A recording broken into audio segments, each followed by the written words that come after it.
Hello everyone and welcome to this video on Porter's 5 forces, which we're going to refer to from now on as just Porter's.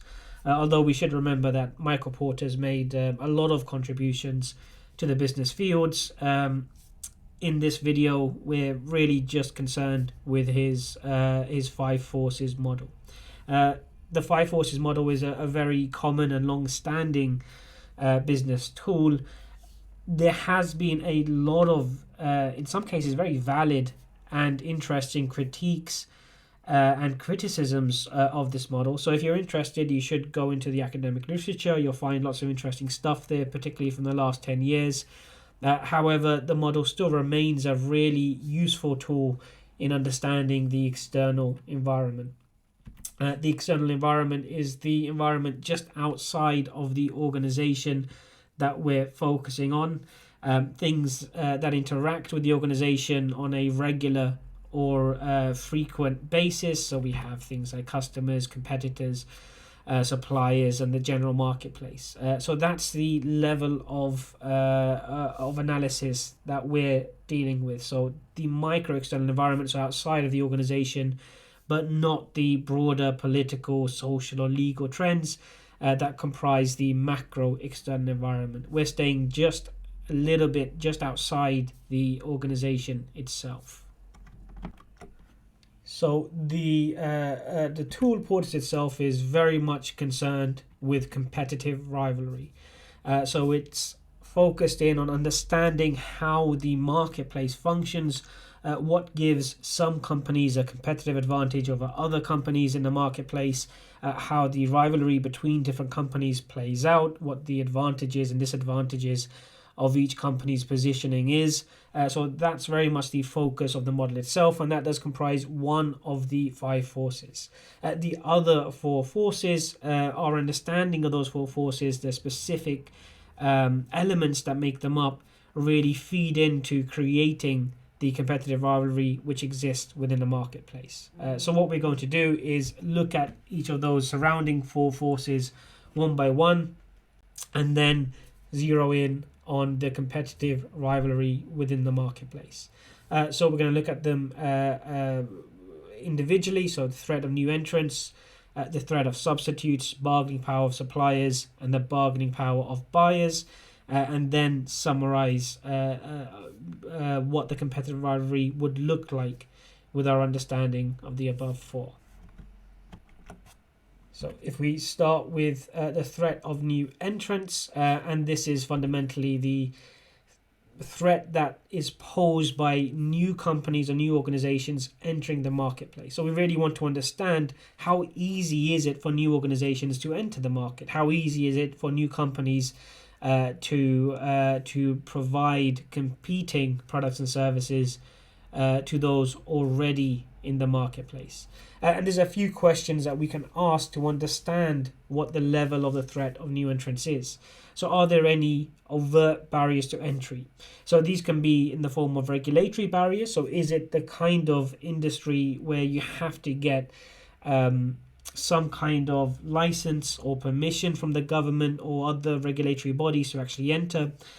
So an example of this would be a bank. If you want to set up a bank, or you're looking to see if there's potential for a new bank to be created or a new bank to start and enter the market, well, there's a lot of regulatory approval before you can actually set up a bank and start trading. Similar things exist for things like pharmacies and other areas as well. So there may be formal regulatory barriers to entry, which lowers the threat of new entrants. Legal barriers as intellectual property apply as well.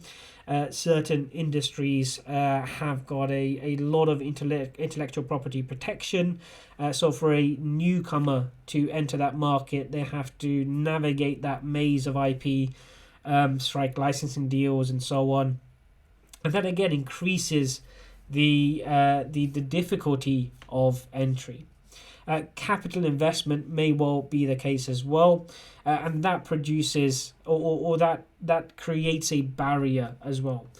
So by capital investment, we need a good example of this would be things like a new telephone network. So a new mobile network in the UK, we only have a handful we have many more virtual networks which essentially rent time off other companies' networks. So if you're looking at Tesco Mobile, they don't have any actual infrastructure. They're renting mobile towers and bandwidth from O2. But when Three entered into the UK mobile network market, it required a huge amount of capital investment. They needed to set up towers and infrastructure that covered the majority of the UK. So that's an explanation why we see very few new mobile networks. The capital investment for entering the market is extremely high. Complexity of products and services will also feed into this.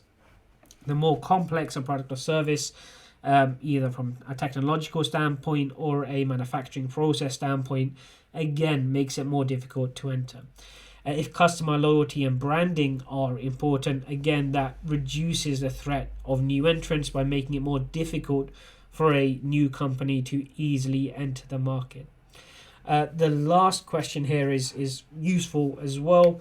If you think about economies of scale and what certain industries and products and services really require very large economies of scale to be viable. And this makes it very difficult for small or medium-sized enterprises to enter the market. Mobile phones are usually a good example of this. When you're dealing with mass market mobile phones rather than boutique or niche mobile phones or mass market smartphones, we don't see French mobile phones which are only sold in France, or we don't see just Brazilian smartphones only sold in Brazil. Generally speaking, the economies of scale needed to bring a mass market smartphone down to a viable price point means that they really have to be sold in multiple major markets. The only real exception to this is China, and we do see Chinese only smartphones intended for the mass market, and that's simply because China itself is such a large consumer market. They provide their own economies of scale. So we do have some industries like this where the threat of new entrants is reduced because the economies of scale required are so daunting, particularly for small to medium-sized enterprises. So if we move on to our next force that we're going to be looking at, which is the threat of substitutes. Now, this is not referring to the threat of substitute products. Is rather the threat of substitute product categories. So if you're selling lighters, for example, the threat of substitutes isn't referring to another lighter company, but rather the threat posed by people buying matches. So matches and lighters fulfill the same purpose, but they're different product categories. They are substitutes to each other. And we have, you can think of a number of different things which also would act as substitutes to another. Chicken products, so if you say chicken burgers are not just competing against other chicken burgers, a beef burger or a vegan burger are substitutes to chicken burgers. Sandwiches are substitutes to burgers in general. So you'd have lots of different substitutes within the food space, and the same for many other industries as well. Pencils are a substitute product for pens, and so on. So to answer this question of how easy is it to substitute products and services for an alternative, we need to understand if there are many substitute products and services already available, and if they are there switching costs for the customer transitioning to another substitute product. So are there any costs imposed, either process costs or other costs from switching from one category to another category? And also, as we saw in the previous force as well, how important is customer loyalty and branding, because that will reduce the threat of substitutes if customer loyalty and branding is particularly important in the market. Our next force is going to be the bargaining power of suppliers. And here we're looking to understand what leverage, structural leverage, do suppliers have in the marketplace. I do want to make a distinction here between structural power and situational power. So in any given situation, there's going to be lots of variables. So when you're actually in a negotiation with a particular supplier, there'll be lots and lots of different variables that will impact how much power the supplier has and how much power you have. However, for Porter's and for applying Porter's 5 forces model, we're looking at structural bargaining power. So not individual bargaining power for a specific negotiation, but rather the structural power inherent for suppliers within the marketplace. So to answer this question, the most basic kind of question we have to ask ourselves really is, how many suppliers are there of the particular item we're discussing? In general, more suppliers and fewer buyers, you'll have a reduced bargaining power for suppliers. If there's fewer suppliers and a greater number of buyers, then you'd have much higher bargaining power for suppliers. So that's the basic kind of dynamic you'd want to see. However, there are particular kind of issues that we have to bear in mind as well. So the uniqueness of the supplier's offerings would be one. So are they easily replicated, or do they represent considerable capital investment? That would certainly change the structural bargaining power of suppliers, as well as switching costs. So if there are high switching costs, if you're having to change significant amounts of your internal processes, or perhaps even change the way your products and services are constructed, then those would be high switching costs, and that increases the bargaining power of suppliers, because they know that if you were to switch to another supplier, it would take significant time and money to do so successfully. If you're able to switch supplier very easily, then there's low switching costs and therefore reduced bargaining power of suppliers. And we can see this in everyday life as well. So if you consider something like the switching costs inherent in broadband, they're relatively small. So as a consumer, if you were to switch to another broadband provider, there would be a degree of inconvenience. There may be a few hours or 6 or 12 hours where you're without internet, but they're relatively small. The switching costs are reduced by the suppliers providing their own equipment and so on. And largely speaking, there is no difference to you when you're using the service. Just because you have Virgin Media as opposed to, say, Sky Broadband, doesn't mean that any of your devices will stop working or you're unable to use some of your favorite services online. You're using the internet pretty much the same from one to the other. Whereas if you think about the switching costs involved in switching smartphone platform from Apple, so iOS to Android, those are much larger. You have to get used to a different interface. You have to you'll have different apps available on the different platforms, so you have much higher switching costs if you're a company looking to switch their smartphone provider, simply because there's a lot of knock-on effects as well. Right, that moves us on then to our fourth force here, which is the bargaining power of buyers. Now this is a obvious counterpoint to the bargaining power of suppliers, so we have many of the same questions from the opposite perspective. The basic dynamic is still there. If you have lots of potential buyers and only a few suppliers, then you'll have reduced bargaining power of buyers. Whereas if you have a small number of buyers but many potential suppliers, then you have much higher bargaining power of buyers. But we have the same questions here from the opposite perspective. What are the switching costs incurred by the buyers? How unique are your offerings? Brand loyalty and brand value are always there as well. That would dampen down the bargaining power of suppliers also. But there are a couple here that I think are worth focusing in on. So how educated are the buyers about your products or services is an important one. So if it's an area where buyers have a relatively low level of information, knowledge or interest on the product or service, that reduces the bargaining power of buyers. Whereas if it's something where buyers tend to be very educated, knowledgeable and interested in the product or service, that typically increases the bargaining power of buyers. Similar thing with price sensitivity for obvious reasons. If buyers are very price sensitive, then that would increase their bargaining power, and if they're price insensitive, that would reduce their bargaining power. So we move on to the final force in Porter's model, which also is directly influenced and shaped by the previous four forces that we've just discussed, and that is competitive rivalry. So to develop our understanding of the competitive rivalry in the market we're looking at, we have again a couple of questions that is useful to ask ourselves and get the information if we don't have that information to hand. So how many direct competitors are there in the marketplace? Now that's useful but doesn't really tell us much in of itself. We need to combine that with the second question. Is the marketplace big enough to sustain multiple successful companies, or is it really only big enough to allow one company to dominate?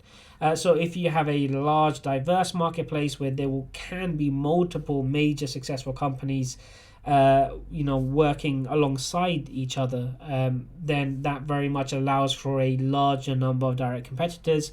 But if it's a niche market, a small market, or indeed a market which really does depend on economies of scale, then that may mean that there's only really enough room for a single company to successfully establish itself. So in that case, a much smaller number of direct competitors is viable than if it's a large diverse marketplace. And we can see examples of this in quite a few areas. So if you look at the smartphone space, second time I've used this example, but I do find it is an interesting industry. When it comes to consumer smartphones, we only really have two companies at the moment which have established a foothold, and that's various Android vendors. But I'm counting all of the Android vendors as a single smartphone platform, and Apple with its iOS platform. And you may think two competitors in that marketplace indicates that maybe there is a space, or maybe it's viable for new entrants to challenge Android and Apple, and that's simply not the case. That marketplace only appears to be big enough to allow, in this case, one or two companies to dominate and compete against each other. And we can look at the other four factors for reasons why. We can see that when it comes to the threat of new entrants, it's relatively low because the barriers are high. Maybe not in terms of capital costs, but certainly economies of scale are needed in terms of the smartphone platform itself to attract vital applications, games, and other things which are needed to make your smartphone platform viable. So we see Firefox Mobile stumbled here because they simply didn't have the economies of scale to attract the kind of applications and games that a smartphone platform really needs. And this isn't a function of money either. Microsoft spent a lot of money and a lot of time trying to establish Windows Mobile, or Windows Phone rather, and that simply didn't work either. So lots of high barriers to entry, and therefore a low threat of new entrants. We also have a relatively low threat for substitute products as well. In this case, there are substitute products for smartphones. Our primary function is no longer to use them as phones to call people, but as messaging and internet access devices. And we have laptops, tablets, PCs, and even to a degree TVs, all acting as substitute products. But the unique value proposition of smartphones being portable and so on means that they are relatively low threat of people saying, I don't need a smartphone, I'll just use my laptop. So for various reasons, we can see that shapes the competitive rivalry. And here, the direct competitors are low, but the marketplace itself is not really big enough to allow more than a handful of companies to establish a viable market share. Other useful questions to ask ourselves include any exit barriers to leaving the market, because that would leave competitors within the marketplace even if they've lost the ability to really continue growing or to maintain sustainable market share. So we're talking about entry barriers, but exit barriers are pretty similar in the opposite direction. How easy is it for a company to just leave the market? And you might say, oh, that's nice and simple. If you're losing money on a particular product or service, you can just stop offering that product and service. However, there's a few reasons why that's not always as simple as it appears. Huge, significant capital investment, existence of infrastructure, difficulty in selling infrastructure or materials. All of these things can actually erect exit barriers to organizations leaving a particular market. And lastly, is your market itself shrinking or growing? So even if you have relatively small numbers of direct competitors, and it's a relatively small market, if it's a growing market, that allows for increased entry of competitors and changes the nature of competitive rivalry. And same goes for if your market's shrinking as well in the opposite direction.